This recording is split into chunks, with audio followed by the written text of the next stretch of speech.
नमस्कार। आज हम बात कर रहे हैं शुगर की और गेहूं की। शुगर के अंदर स्टॉक लिमिट बढ़ाई है, लेकिन उसके बाद भी अगर हम आज गेहूं की बात करें तो गेहूं की कीमतें लगातार तेज हो रही हैं। दिल्ली मार्केट में 2800 का लेवल क्रॉस कर चुका है। एमएसपी की अगर बात करें तो एमएसपी 2585 है, मतलब 2585 रुपए की है। उसके बाद भी अगर हम देखें, यहाँ पे इंडिया के पास में बफर स्टॉक रखा हुआ है। अच्छा खासा बफर स्टॉक हमारे पास हमेशा गेहूं का रहता है, लेकिन इस बार फिर भी कीमतें लगातार बढ़ रही हैं। क्या शुगर पे लिमिट लगने के बाद आने वाले टाइम में शुगर के अंदर बड़ी गिरावट देखने को मिलेगी? क्या गवर्नमेंट वीट के ऊपर भी क्या इस तरह की कोई लिमिट लगा सकती है? इसके ऊपर आज पूरी हम चर्चा करने वाले हैं। गेहूं की कीमतें कहां तक जाएंगी, कहां तक नहीं जाएंगी, इसके ऊपर भी हम चर्चा करेंगे। टेक्निकल बेसिस पे क्या लग रहा है, इस बात में बात करेंगे। लेकिन पहले बात करते हैं फंडामेंटल्स पे कि कौन से ऐसे फंडामेंटल्स हैं जिसकी वजह से आज गेहूं की कीमतें 2800 के लेवल को क्रॉस करती हुई नजर आ रही हैं। अब आगे की सिचुएशन क्या रहेगी, इसके ऊपर बातचीत करेंगे। हमारे साथ है ओम जी। नमस्कार ओम जी। नमस्ते ओम जी, सबसे पहले तो मैं एक यही चीज पूछना चाहूंगा, बफर स्टॉक हमारे पास में अच्छा खासा है।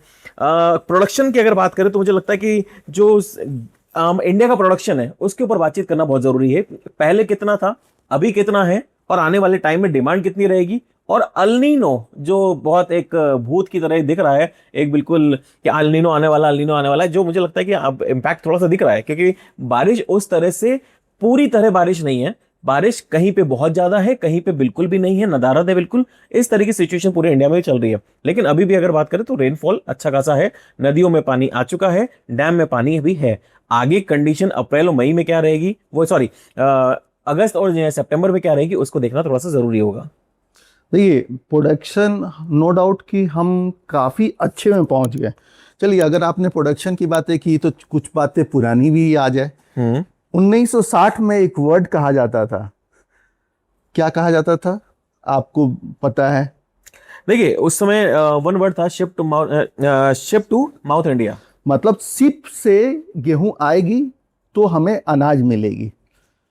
मतलब इतनी प्रोडक्शन हमारी वीट की कम थी। उसके बाद क्या हुआ? उसके बाद आए लाल बहादुर शास्त्री। उन्होंने एक बड़ी नारा के साथ ग्रीन रेवोल्यूशन लाई। जय जवान जय किसान। जय जवान जय किसान। बिल्कुल। और 1 करोड़ की फसल गेहूं की 1970 आते आते 2 करोड़ से ऊपर की फसल हो गई। और आज हम बात करते हैं तो करीब करीब 12 लाख, 12 करोड़ के आसपास में है। 120 MMT का क्रॉप साइज हो गया है। और अपना मतलब बफर अगर आप देखिएगा, सेंट्रल पूल स्टॉक भी देखिएगा तो 534 लाख मैट्रिक टन का है। पैरेलली आप मतलब जो बफर नॉर्म्स है 275.80 के लाख मैट्रिक टन के पास है। शायद आपका सबसे पहला सवाल यहां से स्टार्ट हुआ था कि अपने पास बफर स्टॉक इतना मजबूत है 534 के आसपास में। उसके बाद आपके पास सेंट्रल पोल में 534 और बफर स्टॉक 275 होने के बाद प्रोक्योरमेंट भी हमारी काफी अच्छी रही है। हमारी गवर्नमेंट जो आंकड़े बता रही थी कि इतना फसल होगा, यूएसडीए ने उससे ऊपर फसल का आंकड़ा बताया। और एक्चुअली फसल काफी अच्छी आई, तभी प्रोक्योरमेंट काफी अच्छा हुआ। लेकिन फिर भी आज हम देख रहे हैं प्राइसेस नहीं कर रहे हैं। अगर इतनी ज्यादा बफर में स्टॉक है, डिमांड जितनी है उससे ज्यादा भी स्टॉक है कि नहीं, इसकी बात नहीं करेंगे। लेकिन अभी अगर प्राइसेस की बात करें तो प्राइसेस इस समय 2800 के लेवल को क्रॉस कर रही है, एमएसपी से ऊपर चल रही है। करीब करीब अगर मैं बात करूं तो 200 रुपए से ऊपर की प्राइसेस एमएसपी से ऊपर है। लेकिन सबसे बड़ी कहानी यहां पे है कि यहां पे इंडिया का तो बफर स्टॉक है, क्या ग्लोबल मार्केट में इतना ही गेहूं अवेलेबल है? देखिए, सबसे बड़ा कंसर्न आता था यूएस से लेके। यूएस अगर आप देखिएगा तो 23% डाउन है। बिल्कुल। रफली 4.18 करोड़ टन के आसपास में, जो 50 साल का लोएस्ट बात करते हैं। उसमें भी लोग क्या कह रहे हैं कि या वहाँ के जो किसान है ना कहीं उस ड्राइनेस को देख के या फसल की उचित भाव ना मिलने के कारण फसल दूसरे सब में शिफ्ट किए। कॉर्न हो, सोयाबीन हो, ऐसे ना जाने और दूसरे फसल पे काफ़ी शिफ्टिंग हुआ। और अगर आप उसकी इंडिंग स्टॉक भी देखिएगा ना तो भी वो 21% डाउन है, कम से कम अराउंड 1.96 करोड़ टन के आसपास में है। तो मतलब मान के चले कि ग्लोबल मार्केट में सिर्फ ये दो जगह की अगर बात करें, यूएस का जो एंडिंग स्टॉक है इसको मिला के करीब करीब 5 करोड़ के आसपास का इसमें अभी डेफिसिट दिख रहा है। देखिए, मतलब अगर आप सिर्फ वही मत लीजिए, पैरेलली आपको लेना होगा यूरोप का भी कंडीशंस। यूरोप में भी क्या होता था, यूरोप सिर्फ कंज्यूम नहीं करता है वीट का, वो एक्सपोर्ट भी करता था। तो अगर यूरोप के भी आंकड़े देखिएगा ना तो 14.15 करोड़ घट के 13.6 करोड़ के पास आ गया है। ये बड़ा मतलब फॉल नहीं है, लेकिन तब भी एक फॉल बोलते हैं, शॉर्टेज में और शॉर्टेज होना। लेकिन अगर मैं वही चाइना की बात करूं तो चाइना में भी इस बार प्रोडक्शन कम है। अगर आप 2020-21 के आंकड़े से जाइएगा तो 20-21 में आंकड़े देखिए, दुनिया के जो सबसे बड़ा कंज्यूमर थे या है वो इंडिया और चाइना, क्योंकि पॉपुलेशन के हिसाब से अपने हिसाब में है। तो उनके हिसाब से हम लोग जहां लगभग 15 करोड़ के आसपास का फसल चाइना में होता था, वो घट के आज 12-12.25 करोड़ पे आ गया है। तो ये बहुत बड़ा डाउनफॉल है यहाँ पे देखने को मिल रहा है। और चाइना के अंदर कुछ न्यूज भी, रिपोर्ट्स भी हैं मार्केट के अंदर कि चाइना जो है वो अपना जो इसका खुद का रखा हुआ बफर स्टॉक है उसको निकाल के अब सप्लाई करने की कोशिश कर रहा है। तो वहां पे भी हमको कहीं ना कहीं कमी देखने को मिल रही है। देखिए, चाइना बहुत बड़े बड़े स्ट्रैटेजी करता है। कई बार चाइना देखिएगा अचानक क्या करता है, 1-2 साल तक का बफर स्टॉक उठा लेता है, काफी बड़ी। अगर आप सोयाबीन ले लीजिए या कॉर्न ले लीजिए, किसी भी सब्जेक्ट में जब वो बाइंग करने आता है तो लोग देखते रह जाते हैं। जैसे अभी लेटेस्ट में गोल्ड एग्जांपल आपके सामने में है कि वो दुनिया वेट कर रही है और गोल्ड वो कंटिन्यू बाई कर रहा है। तो यहाँ पे भी अगर वीट में एक तो 2-3 करोड़ के उनके पास शॉर्टफॉल है, और अगर उन्होंने 1 साल का डिमांड लेने आ गए तो देगा कौन? क्योंकि रशिया और यूक्रेन जो दुनिया के सबसे बड़ा प्रोड्यूसिंग कंट्री है, तो वो कहीं ना कहीं अपने वॉर में इंगेज है, ठीक है ना। तो क्या वहां से वीट चाइना को आएगा? हम सबसे नियरेस्ट है, तो क्या यहाँ से क्या एक्सपोर्ट होगा?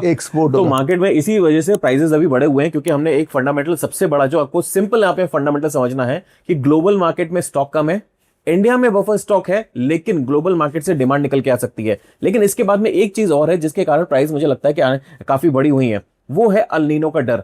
देखिए, शुगर एक ऐसी कमोडिटी है जो पुराने टाइम में हमने देखा है कि शुगर के भाव अगर बढ़ते हैं, चीनी के भाव अगर बढ़ते हैं तो सरकारें तक हिल जाती हैं, सरकारें तक गिर जाती हैं। ये वाली कंडीशन हो जाती है। अभी हमने कुछ टाइम में देखा है शुगर के प्राइसेस 500-600 रुपए तक बढ़े, मतलब 5 से 6 रुपए की किलो की तेजी हमने बहुत जल्दी इसमें आते हुए देखी है। यही इसी कारण से शुगर के ऊपर स्टॉक लिमिट लगाई गई है। लेकिन क्या गेहूं पे भी इसी तरह की लिमिट लगाई जाएगी? मुझे लगता है कि शायद अभी नहीं। देखिए, सरकार बहुत स्ट्रैटेजिक प्लान कर रही है। बिल्कुल। अगर आप एग्जांपल देख लीजिए, शुगर में इतनी अचानक स्टॉक लिमिट लगाई, सोयाबीन में क्यों नहीं लगाई? सोयाबीन में इनफैक्ट बहुत सारी पोल्ट्री फर्म्स की डिमांड थी कि आप मतलब इंपोर्ट करने की फैसिलिटी प्रोवाइड करें ब्राजील, अर्जेंटीना से। उन्होंने क्यों नहीं अभी तक परमिशन दिया? इनफैक्ट सोयाबीन अभी भी टाइट बना हुआ है, ठीक है ना। तो सरकारें समझती है कि किस फसल को अपने को लाइमलाइट में लाना है और किसको नहीं लाना है। तो मुझे अगर मेरे से प्रश्न अगर पूछिएगा अंकित जी, तो मैं यही बोलूंगा कि सरकार ये चाह रही है कि अगर 100-200 रुपया अगर वीट के दाम बढ़ जाए तो किसान एलिनो फेस करते हुए भी सबसे ज्यादा सोइंग वीट पे करेगा। क्योंकि देखिए, पानी की अगर कमी होगी तो डेफिनेटली किसी दूसरी क्रॉप पे शिफ्ट होने की कोशिश करेगा, लेकिन अगर उसको अच्छे भाव मिल रहे होंगे तो वो उसकी तरफ शिफ्ट नहीं करेगा। और ये एक स्ट्रेटेजिक प्लान हो सकता है गवर्नमेंट का कि इसके प्राइसेस को और बढ़ने दिया जाए और इसको अभी घटने ना दिया जाए। अगर इसके प्राइसेस 3,3200 के लेवल को टच करते हुए नजर आ रहे हैं, क्योंकि मैं चार्ट्स पे देख रहा हूं, चार्ट्स पे मुझे लगता है कि 2500 के नीचे अभी जो गेहूं है उसकी कीमतों को जाना काफी मुश्किल है। लेकिन अभी 2800 चल रहा है, कोई 50-20 रुपए 50 रुपए की गिरावट मिलती है, खरीदारी करके चलना चाहिए। बहुत जल्दी इसके अंदर 3000 से 3200 तक के टारगेट्स देखने को मिल सकते हैं। 3200 के बाद शायद कोई ऐसी चीजें आएंगी। 3200 तो बहुत महंगी हो जाएगी, क्योंकि महंगी हो जाएगी। सिर्फ रोटी आप नहीं बोल सकते ना, उससे जुड़ी मैदा, सूजी, वो सब चीज हो जाएगी। आपकी बात मान रहा हूँ, सारे मतलब बातें। चार्ट्स को मैं जुटला नहीं सकता, चार्ट्स को जुटला नहीं सकता। तो अब इसके अंदर मेरे को 3200 तक दिख रहा है, तो 3200 पे जाने के बाद हो सकता है कि सरकार वहां पे लिमिट लेके आए कुछ इसने वहां पे। मैं 3050 के ऊपर ही सरकार बहुत एग्रेसिव हो सकती है। OMSS के थ्रू काफी एग्रेसिव होगी। इनफैक्ट अगस्त में ही फेस्टिवल चालू हो रहा है। अभी तक तो हमारी सरकार ने सबसे पहली कोशिश शुगर स्टॉक को लेके की है कि चीनी से मतलब महंगाई ना बढ़े। हो सकती है वीट थोड़ी सी रिलीज किया जाए या चने की तरह स्ट्रैटेजी करे थोड़ा थोड़ा धीरे धीरे ऊपर करके ऑक्शन में डाले। लास्ट टाइम हमने चने की बात करी थी जब वो 5800 रुपए के आसपास चल रहा था, मैंने कहा चने के बहुत तेजी आ जाएगी। आज हम देख रहे हैं चने के लेवल 6000 तो ठीक है, 6200 के लेवल को क्रॉस करता हुआ नजर आ रहा है। 6350 नॉर्मल मंडिया में बिक रही है, नॉर्मल मंडियों में बिक रही है। तो वही हमने बात करी थी, सबसे पहले चने की बात करी थी, जहां पे हमने बताया था कि चने में एक बड़ी तेजी दिखेगी। उसके बाद सेकंड कमोडिटी हमारे पास में एक हल्दी थी, जिसके अंदर हल्दी में एक अच्छी खासी हमने तेजी देखी। हमने जीरा कवर किया है, जीरा कवर करा है, लोअर लेवल पे हमने जीरा बाय करा हुआ है उस समय। अब यहाँ पे हमने बात कर रहे हैं इसके पहले हमने मक्का बाय करा हुआ था, मक्के के अंदर हमने आपको तेजी दी थी। सबसे पहली कमोडिटी जो थी हमने कवर करी थी कॉटन। कॉटन के अंदर उस समय कोई भी तेजी नहीं बोल रहा था जब ये वॉर चल रही थी। आज हम देखेंगे कॉटन के प्राइसेस 1880 रुपए क्रॉस कर चुके हैं।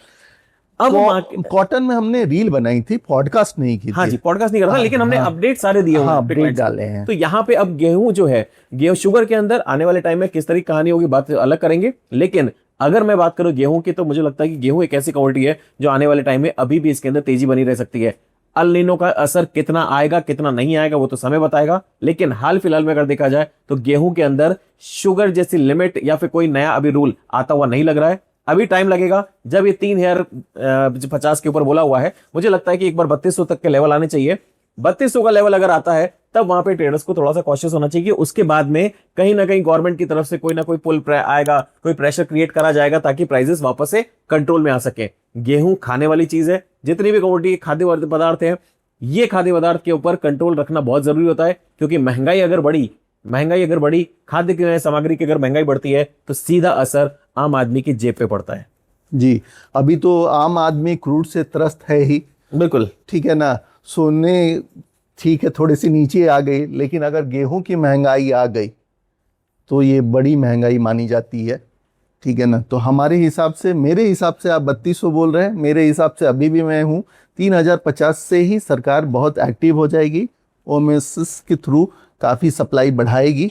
उसके बाद धीरे धीरे जिस तरीक़ा से हमने बात किया है कि वर्ल्ड में कहीं ना कहीं वीट का क्रॉप डैमेज है, डिमांड आ सकता है, पैनिक डिमांड निकल सकता है, तो वो धीरे धीरे करके आपके जो भाव 3200 है ना वहाँ तक ला सकती है। बिल्कुल। तो आज का हमारा सेशन ये भी खत्म होता है। अगर आपको कोई भी तकलीफ हो, कोई भी अगर आपकी क्वेरी हो, तो आप 8006007616 पे कॉल करके हमसे बातचीत कर सकते हैं। Thank you so much. नमस्कार। नमस्ते। Investments in securities market are subject to market risks. Read all the related documents carefully before investing.